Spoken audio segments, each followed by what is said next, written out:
What is up guys, Wraec here with a new video and welcome to this first day in the new season Chains of Eternity. Once again we have to push AFK stages, and thus I thought, as there are also many new players, I want to make a guide on how you can best push through AFK stages, get to the AFK efficiency cap, get even beyond that, and get the top loot that you can from those stages, because this will largely determine your progress in those stages, how successful you will be in the first, let's say, quarter, maybe even half of the season, where we have the primal lords, where we have big boss fights coming up, and you want to have in general the highest resonance level that you can. And of course this is achieved by getting a high AFK stage, because this will increase the season XP and season essence that you drop. So not slacking on those AFK stages is very important, but also it tends to become kind of difficult. So usually one of three mechanics is used in the early game, and then later on certain ones from the season are added to it, because of course in the first day we don't have a lot of access to season mechanics. Our faction talents are largely still at level 0. You can upgrade like maybe one. I decided to go for Lightbearer. We're going to take a look at that as well, but other than that you are pretty reliant on base mechanics, and there are three base mechanics that are usually used to push AFK stages. Starting off with your best friend for probably most AFK stages, we're looking at Odie. If you don't have this hero yet, you can acquire him in the Dream Store, which is in the Emporium. I definitely recommend you check that out. Odie is a great hero to build early on and will carry you through many AFK stages. His main ability is achieved by upgrading him to Mythic Plus, where he becomes able to defeat enemies instantly once their HP surpass a certain threshold, and his poison becomes higher in a relative and a bit of a relativity to that. And this is his strongest ability and is used by in general building kind of a stall team, something like the team that I have here. This is built around a tank. Fresto we have. You can use any tank really. It is based on two mechanics. Actually, we actually include the second one as well. But for Odie to make him work, you really just need time. You need a store team. We use Coco to make this team a little bit more lasting, or she will give shields. She has a special ability that makes her survive a bit more, and we use Roan here for some energy feed, and then just in general Smokey to heal, and as a second way to deal damage. We'll take a look at that in a second, but this works for many stages. For some we use an alternate form of the team. Sometimes you have to adapt it. This is a base team, meaning not against every stage you will use this team as in the same way. Sometimes you adapt it, sometimes you swap out one hero. It is just the base form that is generally applicable to most situations. In some stages, when it's especially difficult, you also want to make use of another mechanic. You can actually choose your target, and with Odie, the general way to do so is you want to have one setting set, and for that we will want to go to our settings, click the little cogwheel right here, go to the battle, and then select auto battle for only select heroes. This will give you a small cogwheel about your hero, and you can click on that to manually cast the ult. And this becomes important in situations where we have one specific or two specific enemies that we want to manually target. If you don't target Odie manually, he will select the nearest hero to him to cast his ult on. In this situation, that could be Temesia, or that could be Thorin. Those here are heroes that can deal a ton of damage, but are vastly less of a danger than the Viperian right next to them and the Bonnie, so we want to take care of them first. So usually if I want to manual cast, I actually put a double speed away, put it at normal speed, and I wait for this to shine up, quickly cast my ult on that Viperian, hope for a bit of good RNG so that this guy isn't healed too much. He's actually healed a ton in this attempt, which is horrible.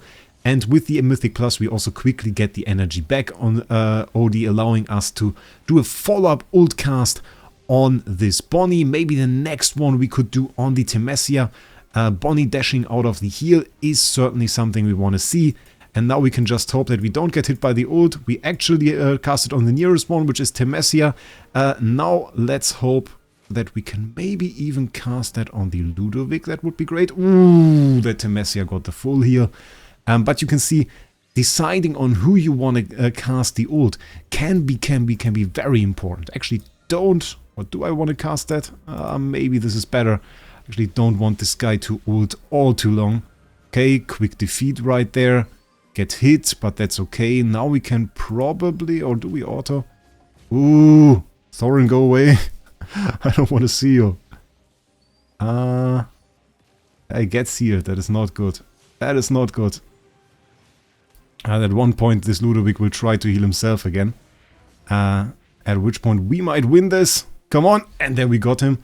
And now we just got the last ult, sending it over there. And this is how a fight can look, for example, if you use the OD team. We actually saw another mechanic right here that I want to also demonstrate. The other mechanic that we saw was actually Smokey doing damage. And this is another kind of team. Obviously, they are often combined because Smokey is a nice healer. And then you have him as a backup damage unit after OD has already sent out some darts, inflicted some poison. You just have your Smokey, and he can also deal damage. The way this works is you also need him at Mythic Plus. And every time Smokey does an ult, he actually enhances the smoke coming out of him. This is a passive effect that his ult has. It will create the smoke in which units are buffed and healed that are your allies. And then every time you cast your ult, this is expanded. It gains a haste buff, it gains extra range. And usually this is only Aroma 1, Aroma 2. But with Mythic Plus you get Aroma 3. And Aroma 3 is the blue smoke that you guys saw. And this deals a ton of damage based on the enemy's max HP, and this will absolutely devastate enemies, especially if you combine it with like an OD. You can quickly move the enemies into range of the defeat. You saw the little arrow above the HP, and that can really work out. Sometimes these teams are not even used together with OD. In this case, we have a very similar team, but just adjusted maybe with one additional healer or a Lily May, depending on the situation that you go in. And then you have like a general stall team together with a Smokey, and this only really works if all the enemies come close to you and come into range of that smoke, because that smoke range isn't infinite and it doesn't work against all of these stages. So this already explains two heroes that you can rely on if you have them at Mythic Plus. Your general key hero is Odie. If you have him and you are at the beginning, you can probably go into any stage and try to clear that. Sometimes you need it a little bit faster though, or you really can't have the enemy attack. And for that, we have Iron here, not really as the #1 key hero, though you could argue he is. But in general, CC is the answer. And quick CC is delivered by Iron's Mythic Plus, which allows him to instantly cast his ultimate skill, which is a giant tornado pulling enemies together at the start of the battle. Combine that with Ulmus and you have extra long CC every time when an enemy is moved, and thus we have a base Iron CC team. Looks like this. This is just the base form. Temesia there for a little bit of extra CC, Roan for energy feed. We have a little bit of extra CC by Arden as well. And in general, something like this works very well. There are alternative versions of this. One that I use at the moment fairly often is something like this. It uses the twins. So, I mean, if you don't have the twins, then probably better to go for like one of the base versions. But this is fairly interesting. Maybe we can try that out against stage, unless this is one of the horrible ones. This might be one of the horrible ones, actually. Are those the ones that are immune to magic damage? We'll have to see if that works. I'm not too confident, but please, for the sake of this video, let this work. We will see. We can use Confining Spell, that is okay. Let's try this out.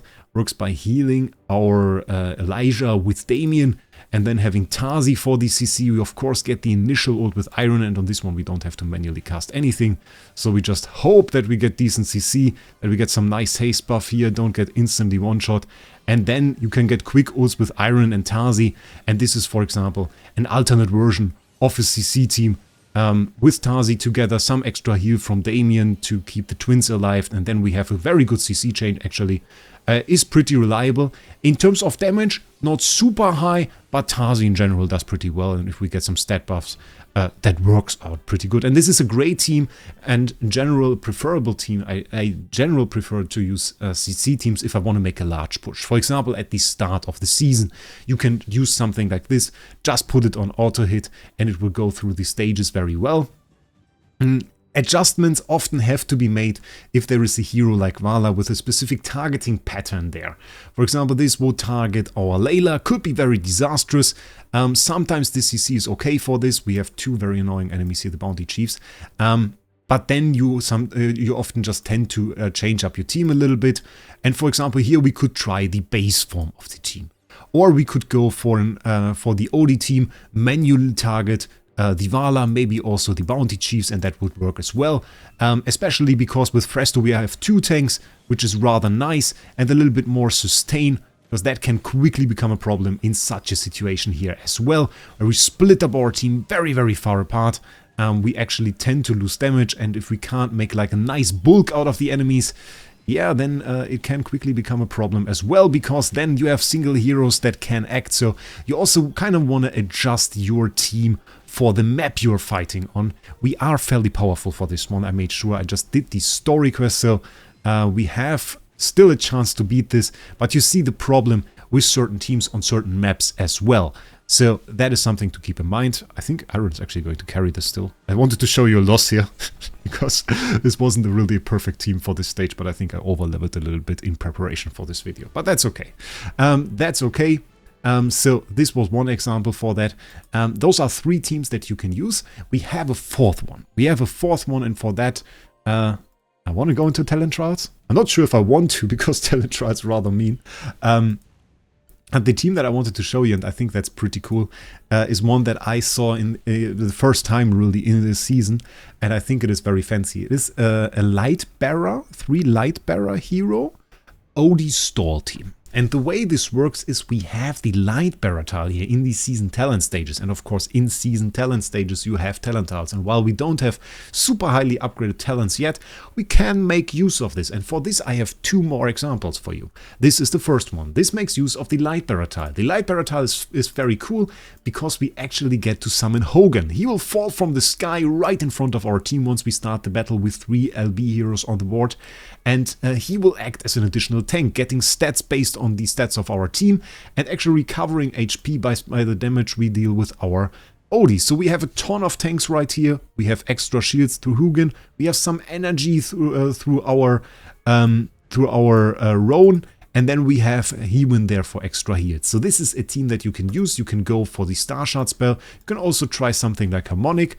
And this team, again, we can go for a manual ult OD, which probably on this stage would have been smarter, because smart person would probably not have put that on Temesia, but got rid of that bloody Sinbad, because that guy is doing a ton of damage. So let's get some recovery, maybe get rid of that Lily May first, because that is also bloody annoying. Okay, and now we're probably alright just autocasting. So this team has very nice stall. We get an extra hero with Hogan. Hogan healing with OD is pretty effective. And this is an absolutely new team, and I absolutely love it, I have to say. I saw this for one time. It has Hugin in there, which I like. It is a stall team, though not with Fresto.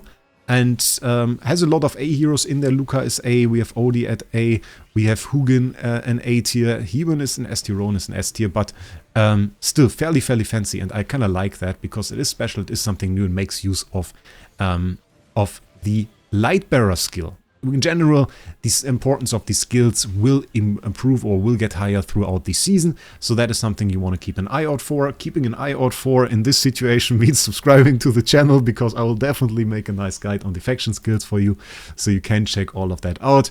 So the best way to keep an eye on it in this case would be to just subscribe to the channel, make sure you maybe even have the bell set, I don't know, and then you will have all the information. Next one that I want to use is actually the same team that we used before, but there is a cool extra here, because this also activates the Wilder tile. And while I don't have this upgraded, I still get something fairly fancy.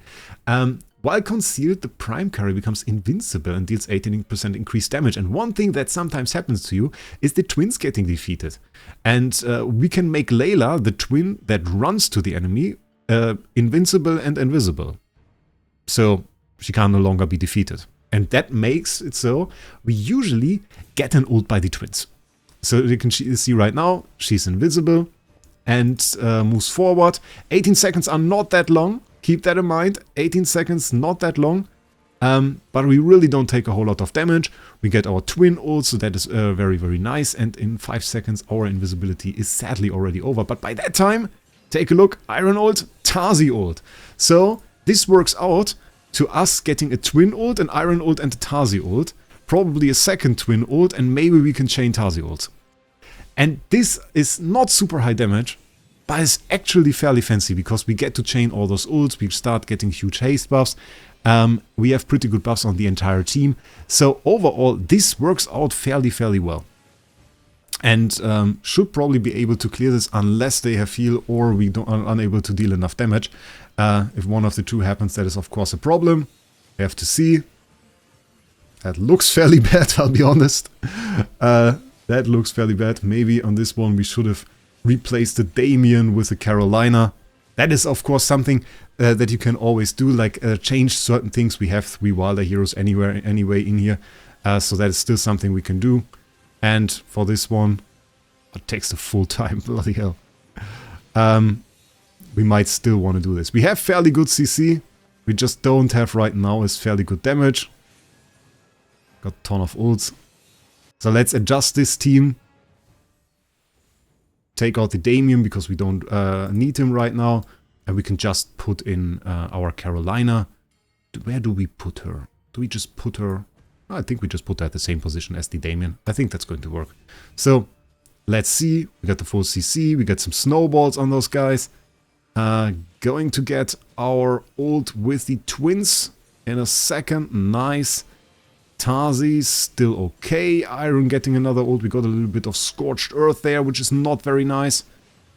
Carolina could do an ult. That would be nice. And we should have a ton of extra damage this time around. Which should work out to us actually clearing that. Come on, Iron, pull them together. It's rather annoying if you don't. Thank you. And we can deal some extra damage to the guys. So, first ones should be down in a second. We have AoE with the Carolina, so this is good as well. Moving them fairly close to her is not that great though. 35 seconds left. My god. Those guys are tanky. Okay. Come on. We can do it. This is ridiculous.